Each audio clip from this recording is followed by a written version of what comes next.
لیکن اسی طرح جب وزیرآباد میں عمران خان صاحب پہ حملہ ہوا، ہمارے کارکن بھی لپ کے اس کنٹینر کی طرف، اور وہ مرد بحران جب باہر نکلا تو اس نے اسی طرح ہاتھ اٹھایا ہوا تھا، بدن پہ گولیاں کھا کے۔ عمران خان ڈرا نہیں تھا، جھکا نہیں تھا، خون نکل رہا تھا بدن سے، لیکن ہاتھ مکہ بلند تھا اسلام کے دشمنوں، پاکستان کے دشمنوں کے خلاف، آپ کے خلاف نہیں۔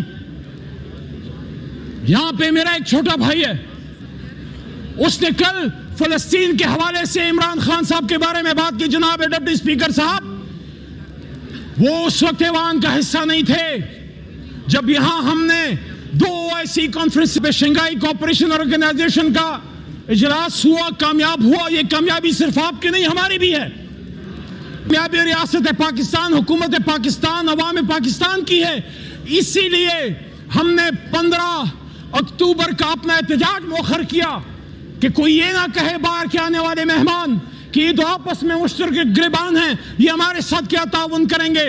لیکن ہم وہ بیان نہیں بھولے جناب، جب سابق وزیر خارجہ بلاول صاحب جب اس اپوزیشن میں تھے، اور جب یہی صورتحال تھی اپوزیشن اور حکومت کے بیچ میں، اور انہوں نے یہ بات کی، ہمیں بڑا لوگ کہتے ہیں SCO پہ آپ احتجاج کی بات کرتے تھے، بلاول صاحب آن ریکارڈ ہے جب انہوں نے کہا تھا کہ ہم اسی ایوان میں بیٹھیں گے اور ہم دیکھتے ہیں کہ ہاں وہ ایسی کیسے ہوتی ہے، لیکن ہم نے سمجھا، ہم نے اس کو درگزر کیا یا ہم نے اس کو نظر انداز کیا کہ جذبات میں ایک بات کی ایک نوجوان لیڈر نے۔ لیکن آج جب میرے سابق وزیر اعظم میرے لیڈر پہ بات ہوتی ہے، اس کے فلسطین کاز سے کمٹمنٹ پہ بات ہوتی ہے، تو اسی ایوان میں سابق وزیر اعظم عمران خان نے یہاں پہ تقریر کرتے ہوئے، جب امت مسلمہ کی لیڈرشپ یہاں پہ بیٹھی ہوئی تھی، انہوں نے کہا، امت مسلمہ کی مردہ لیڈرشپ کو کہا کہ آؤ کھڑے ہو جاؤ، آؤ ایک اسلامک بلاک بناتے ہیں فلسطین کے لیے، کشمیر کے لیے اور امت مسلمہ کے لیے۔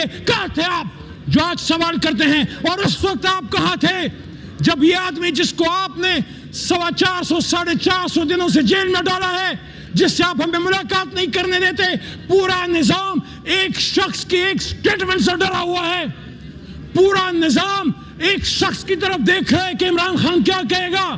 عمران خان نے جو کہنا تھا وہ صہیونیوں، نصرانیوں، یہودیوں اور ان کے گٹھ جوڑ کے بیچ میں یونائٹڈ نیشنز میں ایک بات کی تھی، and we will fight، ہم مقابلہ کریں گے۔ اور یہ بات بنی گالا عمران خان صاحب کو میں نے جناب ڈپٹی اسپیکر صاحب 2022 میں رژیم چینج کے بعد کی کہ خان صاحب یہ بات ٹھیک ہے کہ آزاد خارجہ پالیسی، روس سے تعلقات اور ایبسولوٹلی ناٹ بڑی وجوہات ہیں آپ کی حکومت ختم کرنے کی، لیکن میرے خیال میں سب سے جو بڑی وجہ ہے وہ یہ ہے کہ جب آپ نے صہیونیوں، اسرائیل کے زرخریدوں کے بیچ میں یونائٹڈ نیشنز میں امت مسلمہ کو کھٹا کرنے اور یا کنابل و یا کنستعید اور مدنی ریاست کی بات کی، تو اس وقت ان کے کان کھڑے ہو گئے کہ اس آدمی کو ویسے ہی مثال بنانا ہے۔ جب امت مسلمہ سے کوئی لیڈر کھڑا ہوتا ہے، یہ آپ کا میرا مشترکہ درد ہے میرے بھائیوں اور بہنوں، یہ آپ کا میرا مشترکہ درد ہے۔ جب کبھی انور سادات کھڑا ہوا، کرنل قذافی کھڑا ہوا، صدام حسین جب تک امریکہ کے ساتھ تھا ٹھیک تھا، لیکن جب کھڑا ہوا اس کو فارغ کر دیا، قذافی کو فارغ کر دیا۔ شاہ فیصل شہید نے جب تیل بند کیا عرب اسرائیل جنگ میں، جب اس نے فلسطینیوں کا ساتھ دیا، اس کو کس سے مروایا؟ شہید کر دیا۔ صدام حسین کو، بڑی مسلمہ کو، وہ ضیاء الحق صاحب جو پاکستان کے لیے ایک کردار انہوں نے ادا کیا، لیکن جب اس روس ٹوٹا اور اس کے بعد اس آدمی نے یہ کہا کہ اب ہم سینٹرل ایشیا میں اسلام کا پرچم لہرائیں گے، اس کے بعد امریکہ نے کیا کہا کہ نہیں یہ ہمارا ایجنڈا نہیں ہے، تو انہوں نے نہیں چھوڑا، چاہے سیاسی ہے چاہے غیر سیاسی ہے، اس کو مار کے چھوڑا۔ بھٹو نے جب نیوکلیئر ایسٹس پہ کمپرومائز نہیں کیا اور رد قادیانیت پہ دستخط کر دیا. اس نے خود کہا تھا مجھے پتا ہے میں اپنے ڈیتھ وارنٹ پہ دستخط کر رہا ہوں, تو انہوں نے نہیں چھوڑا. ہوش کے نہ کھل لو, ہوش کے نہ کھل لو. جب بھی وقت کا کوئی لیڈر پیدا ہوگا امت مسلمہ میں چیلنج کرے گا, وہ کہیں نہ کہیں سے میر جعفر لا کے, میر صادق لا کے پیٹ سے وار کریں گے. یہ عمران خان کے ساتھ ہوا, لیکن وہ خوش قسمت ہے اللہ نے اس کی زندگی لکھی تھی, ورنہ وزیر آباد میں ملک کے دشمن اسلام کے دام کر گئے تھے. تو میرے دوستو, آپ آئین سازی کیجئے لیکن لوگوں کے سروں سے دوپٹے چھین کے نہیں. آپ آئین سازی کیجئے لیکن فیاض ہمارے ایم این اے ہیں, آپ کے بھی بچے ہوں گے, آپ کے بھی بیٹے ہوں گے. فیاض صاحب کے بیٹے کا اس کے بدن کا گوشت پلاسوں سے کھینچ کے اس کی ماں کو اس کی چیخیں سنائی گئی اور کہا گیا اب بولو اپنے باپ کو, اب بولو اپنے خاوند کو کہ وہ اپنا ووٹ ہمیں دیتا ہے نہیں دیتا, ترمیم کے حق میں دیتا ہے نہیں دیتا.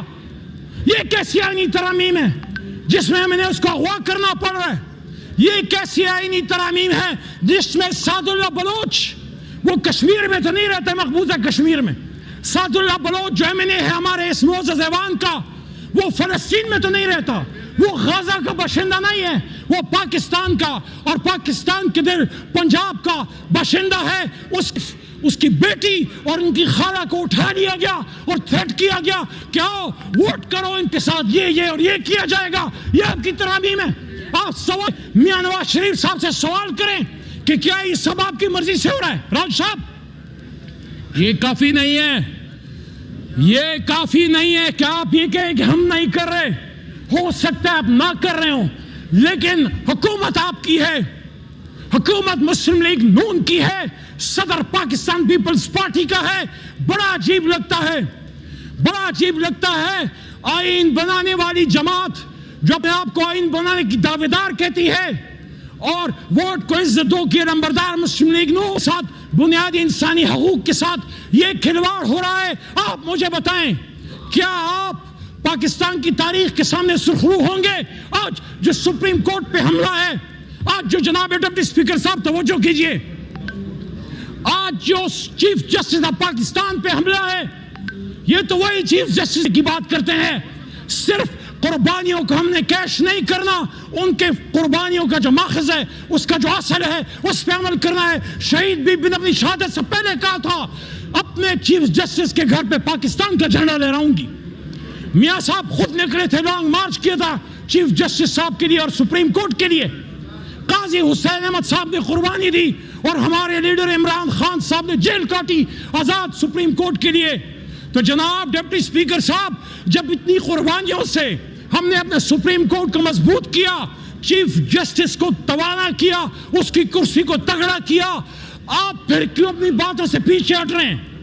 آپ کیوں پھر سپریم کورٹ پہ حملہ آور ہو رہے ہیں یا اپنا کندھا دے رہے ہیں؟ دو وزیر اعظم ہو سکتے؟ کیا ایک ملک میں دو آرمی چیف ہو سکتے؟ کیا ایک جماعت میں دو چیئرمین ہو سکتے ہیں؟ اگر